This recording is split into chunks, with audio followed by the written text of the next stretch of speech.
It's Friday here on the floor of the New York Stock Exchange, and it has been a turbulent trading session to say the least. And I am standing now with Peter Cardillo to discuss more about today's trading session. Peter, thank you very much for your time, and how are you doing today? Well, it's been a very volatile morning. We started off the morning as the market responded to a rather disappointing jobs report. And then, of course, all of a sudden we heard of some noise out of Syria, which suggested an escalation. And then Mr.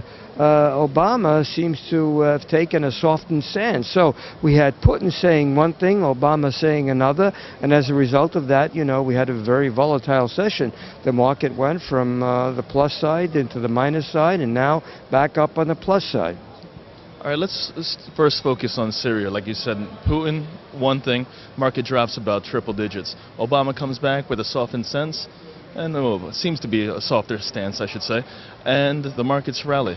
Honestly, can you at all, because I've asked a lot of traders, can you make any sense of that at all? Well, no, anytime you have geopolitical problems escalating, you're going to have this kind of volatility.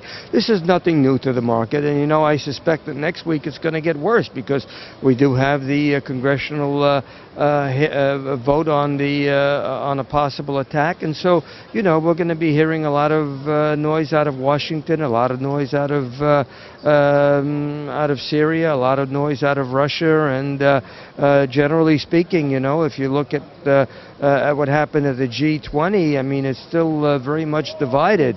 Some that are, in sympathy with the U.S. and others that are not. But by and large, no one really wants the U.S. to attack. So we're going to be subject to all of these headline news regarding geopolitical statements. And as a result of that, it's going to be a very choppy week next week.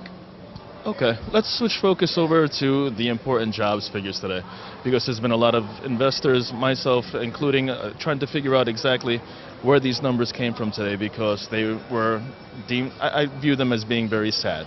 Sad for the unemployed and the underemployed.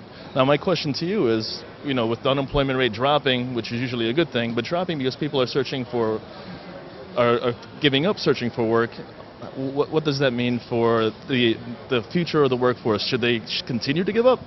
Well, to begin with, the jobs number today were not a surprise to me.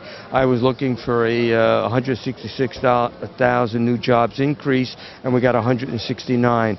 The fact that unemployment dropped to 7.3% is not all that encouraging, and it's been the same story all along. I mean, the reason why we saw that drop is because people are leaving the workforce. Again, the quality of jobs wasn't all that impressive. Work week went up a little bit, better than it has been.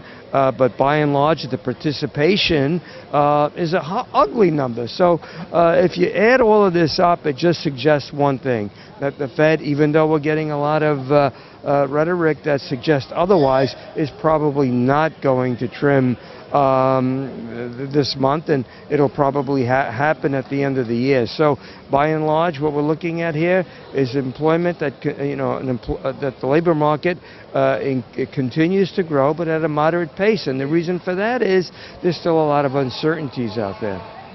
Peter, thank you very much for your time. My pleasure.